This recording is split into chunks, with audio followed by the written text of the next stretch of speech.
the new lawsuit coming with Jay, the part with Jay. I go, oh shoot, like Right. To us, black excellence, right here. that had to be there. We getting tighter, you know what I'm saying? And united we stand, and ain't nothing else. What seemed like the final chapter of a long legal battle for Sean Diddy Combs quickly took an unexpected turn. Just when many believed the courtroom drama was coming to an end, a surprising development sent shockwaves through those following the case. In a matter of moments, attention shifted as Jay-Z's name suddenly became part of the unfolding discussion, sparking intense reactions and widespread speculation. The unexpected twist left observers stunned and eager to learn what would happen next.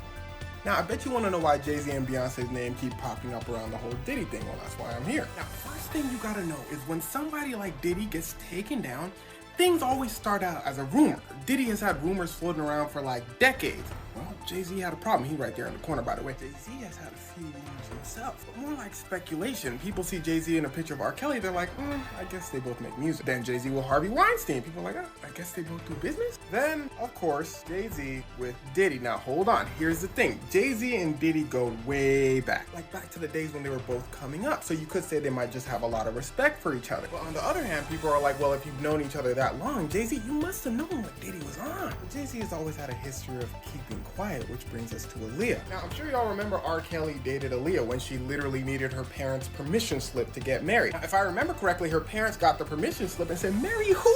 And that's how this whole thing got exposed. Now, a lot of people in the industry actually knew about this relationship because they would work with R. Kelly. They would be in the studio with R. Kelly. Now, according to Dame Dash, who listened closely, was Jay-Z's first business partner and also dated Aaliyah when she was 21. He said this is how it went. He said he didn't want anything to do with R. Kelly because everyone knew what type of timing R. Kelly was on. He looks over at Jay-Z and Jay-Z's out here creating collab albums with R. Kelly. But then he saw why. For starters, everyone had a crush on Aaliyah. People were waiting down the clock until she turned 18.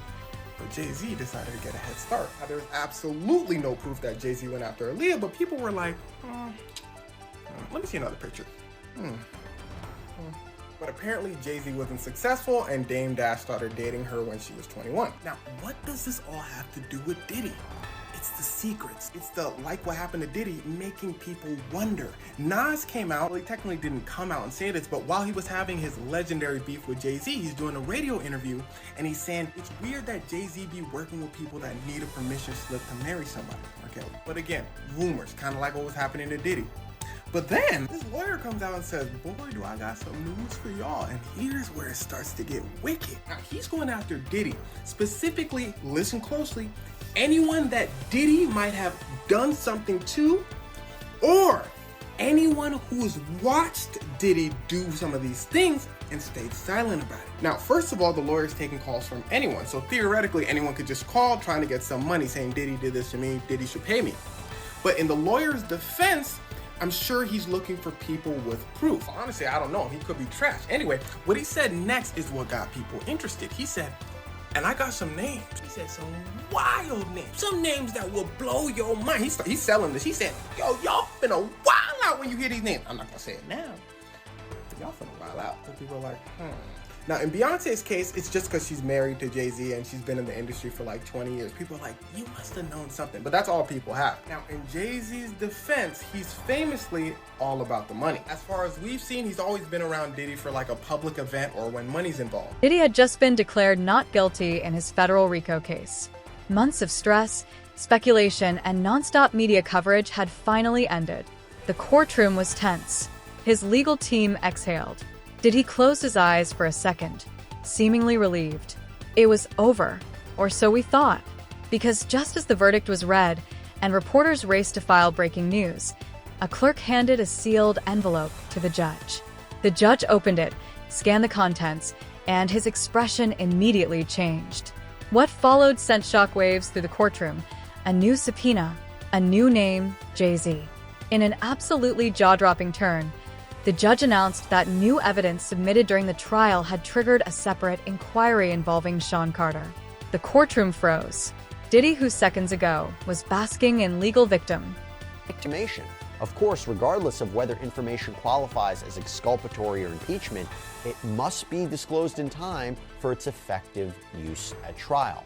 And the defense continues, moreover, because the government continues to refuse to identify who it views as a victim, also means that the government is also failing to meet its Brady and Giglio obligations with respect to any other alleged victim. Requiring Mr. Combs to follow up on all exculpatory evidence in the 6 weeks before trial is unconstitutionally burdensome.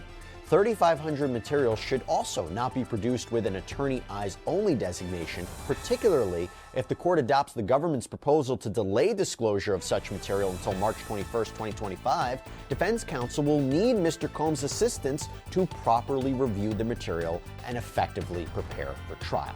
Now, finally, the parties they agree for once. They agree about the witness and exhibit list. The prosecution proposes submitting that list 3 weeks before trial, April 14th, 2025. They say earlier than that doesn't make sense because those motions in limine excluding evidence or arguments won't have been decided yet, and that will affect who or what the government will present. They say the defense can present its list by April 25th, 2025, so that's 1 week in advance of trial. The defense agrees to both.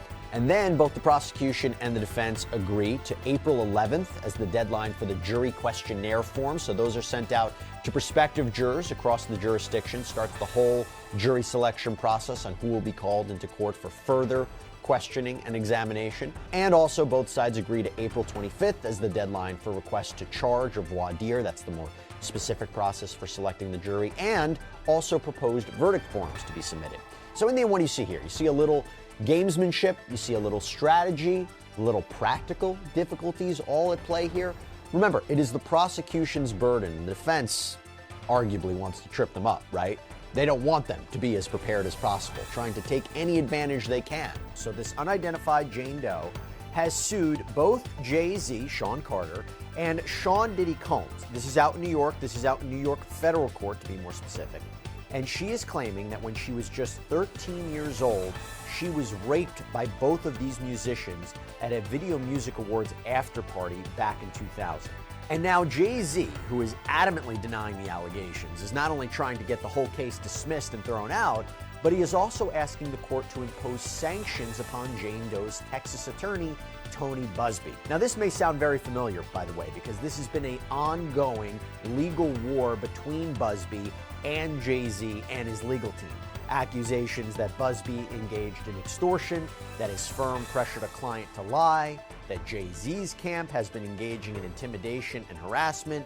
Jay-Z called Tony Busby a deplorable human being. He even filed a lawsuit against Tony Busby. And by the way, Jay-Z and his legal team, their position was that Busby had extorted the rapper, that Busby allegedly threatened Jay-Z during negotiations that he would go public with these claims. Jay-Z says these are false claims, but public with these claims unless Jay-Z agreed to pay what they claim is a, quote, exorbitant sum in private mediation within a 2-week period. Jay-Z says that when he refused, that is when he was named by Tony Busby in the lawsuit. Remember, this lawsuit first came out, it was only identified as unnamed celebrity A, and then in an amended complaint, Jay-Z was identified as celebrity. According to sources close to the case, the surprise mention of Jay-Z came from a confidential witness who dropped a bombshell in closed-door testimony. That witness alleged connections between Diddy's business operations and financial dealings that they claimed also implicated Carter in a broader network of corporate shell strategies. Let's be clear, Jay-Z hasn't been charged, but being named in court like this, it's serious. Diddy instantly lost it. Witnesses say he slammed his hands on the table, shouting, "Why are you bringing Jay into this?" He got nothing to do with it. Security moved in. Court officers tried to de-escalate. One of Diddy's attorneys had to physically restrain him from approaching the bench. Cameras were rolling. Reporters captured every second. The courtroom was chaos. And the internet. It exploded.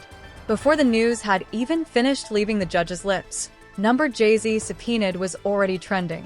Headlines popped up across every platform.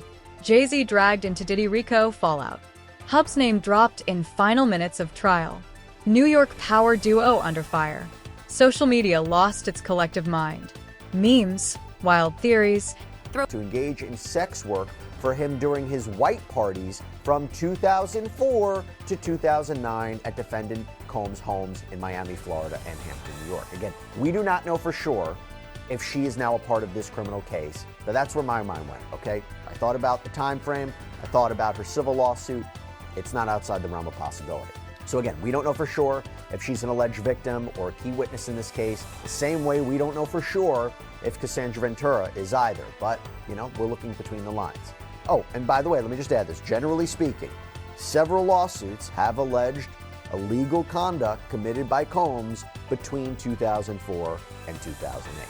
Okay. Now, one other thing I have to mention about this, the significance of this change, is that the original complaint had 2008 to the date of the indictment. Now it's 2004 through in or about 2024. So that signifies to me they may be talking about a criminal enterprise engaging in illegal activity even after the indictment. And that's not surprising because, as we reported here on Sidebar, Combs has been accused of breaking the Bureau of Prisons rules as he's locked up at the Metropolitan Detention Center out in Brooklyn, New York. He's been accused of using other inmates' PAC numbers, engaging in three-way phone calls, using others to try to reach out to victims and witnesses. Now, I'm not saying this is what prosecutors are referring to, but there have been allegations that he and those close to him have been engaging in alleged misconduct since his arrest and indictment. So maybe that's why you see the change in that time period. All right, so now let me move on to the next change that I noticed. And again, this is trying to broaden out, in my mind, trying to broaden out the scope of alleged illegal activity from just freak-offs. This is beyond just freak-offs. Why? Because in the superseding indictment, it says now some of the commercial sex acts were freak-offs. So you have commercial sex acts that could be illegal that don't, again, rise to the level of freak-offs. There was also another line in the superseding indictment that was new, and I want to tell you about it. It says on page 6, in connection with the commercial sex acts, Combs provided the victims with, among other things, monetary payments, career opportunities, and payment of rent and housing expenses. That is a new line. And it seems to me what they're really trying to do, prosecutors here, are trying to explain the commercial element of these acts, providing or promising something of value to coerce these people into doing this.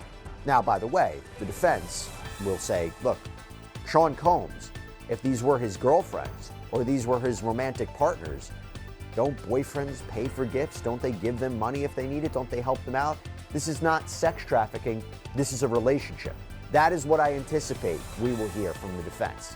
Okay, now we have another big change in this superseding indictment. Actually, it's a whole new paragraph. This wasn't in the original indictment. This is the new paragraph in the superseding indictment. Quote, other commercial sex acts involved only Combs and a female victim. As with freak-offs, other members and associates of the Combs enterprise. Back clips of Diddy and Jay on stage together. They were everywhere. Fans of both artists scrambled to understand what was going on. The Beehive even got involved, demanding answers and throwing shade at anyone daring to implicate Queen Boss' husband. Back in the courtroom, the judge clarified. This wasn't a formal charge against Jay-Z, but rather an indication that federal investigators were pursuing a separate thread involving some of the same financial transactions reviewed in the Diddy case. In short, things just got a whole lot messy, eh? Legal analysts immediately began speculating. Was this witness credible? Was this a strategic move by prosecutors to pressure other music mogul? Was this part of a broader investigation into hip-hop business empires?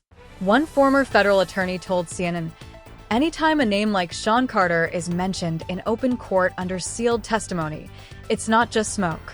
There's usually fire behind it. Diddy's reaction told us everything. Sources close to the Bad Boy founder say he's been shattered by the way the trial ended. What should have been his redemption moment turned into a new scandal, one that could pull down not only him, but his longtime friend and collaborator. And let's not forget the history between Diddy and Jay-Z. From parties in the 90s to collaborations, award shows, and business ventures, these two have long been the faces of Black excellence in hip-hop. Now, both names are trending in a courtroom context. Jay-Z's team, meanwhile, moved quickly. Within hours, they issued a statement. Mr. Carter has not been contacted by any law enforcement or investigative bodies. Any insinuation of involvement in unrelated legal matters is false, defamatory, and will be addressed accordingly. But the statement wasn't enough to stop the narrative from spinning. To drum up clients to bring claims against Combs and against Jay-Z. And maybe the attorneys have reached some sort of understanding about the ground rules Maybe not, but maybe they have, and letting this motion go is part of that understanding. That would be my third possible reason. Yeah, and I know you mentioned that it's speculation, but I think by you kind of explaining that, I feel like that might also be very plausible. I want to go back to what you said during kind of your second explanation, where, I'm sure Jay-Z, from his side, he probably wants this lawsuit just to be, or this complaint to be dismissed, or not even amended in the first place, made in the first place. Obviously, nothing goes away in the blink of an eye, excuse me. But in your opinion, watching all of this legal back and forth that's been unfolding these past few months, do you think there is enough to dismiss, or do you think at a point this will even get litigated? I think it's going to get litigated. If I had to guess, I haven't really studied the complaint against the motion to dismiss, so I don't have a advanced opinion about it. But my reaction to it is that the complaint accuses him of some very bad stuff, and that ought to be enough to move the case forward.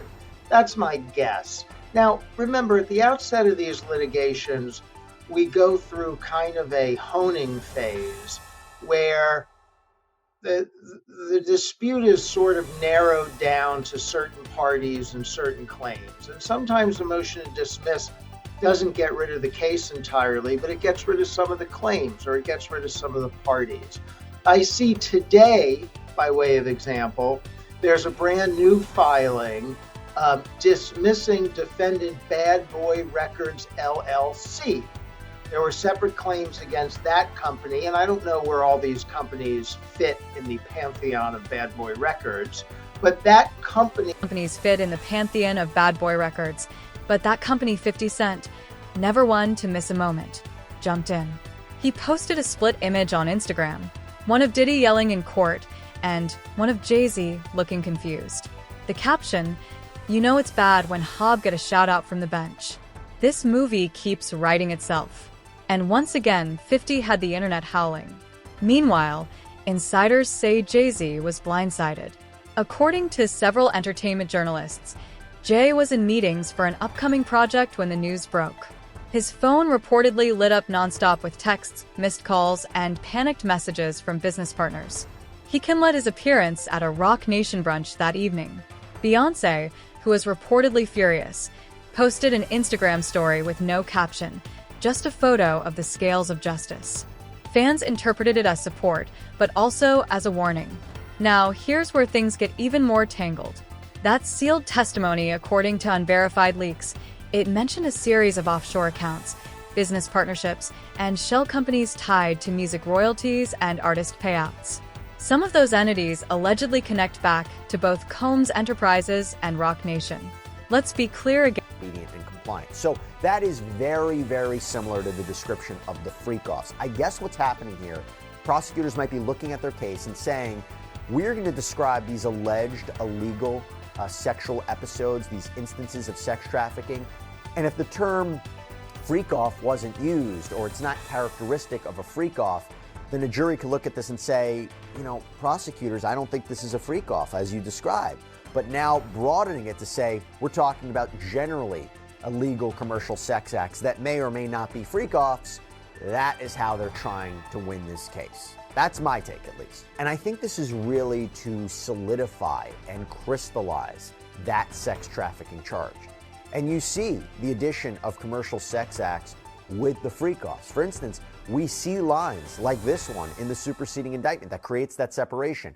Quote, Combs subjected victims to physical, emotional, and verbal abuse to cause the victims to engage in freak-offs and other commercial sex acts. Okay, now we have another line that was changed from the original indictment. In the original indictment, it read, Combs also threatened victims' careers and livelihoods, including if they resisted participating in freak-offs. In the new indictment, it says, Combs also threatened victims' careers and livelihoods, including if they resisted engaging in sex acts with Combs and at times with Combs and male commercial sex workers. They're going beyond the specificity of freak-offs. Okay, we have another change that's pretty notable too. So both indictments, they share a paragraph where they discuss how Combs, if anyone threatened him, if anyone threatened his authority or reputation, meaning Been proven, No charges filed, no grand jury summoned, but the mention alone is enough to send shockwaves through the music industry. Industry insiders are calling this the biggest power shift since Suge Knight went down because now everyone's fair game. More subpoenas could follow, more mogul could be named. The Department of Justice is reportedly combing through years of business records. And in an era where hip-hop has become synonymous with corporate expansion, these investigations could shake the entire foundation. As for Diddy, he's reportedly retreated to one of his private estates. Friends say he's devastated, feeling both victorious and defeated at once. He beat the charges but lost the narrative because now he's the man who walked free but pulled Jay-Z into the fire on his way out. And that might be the biggest scandal of all. Stay tuned because if the last 24 hours are any indication this story isn't ending, it's just beginning.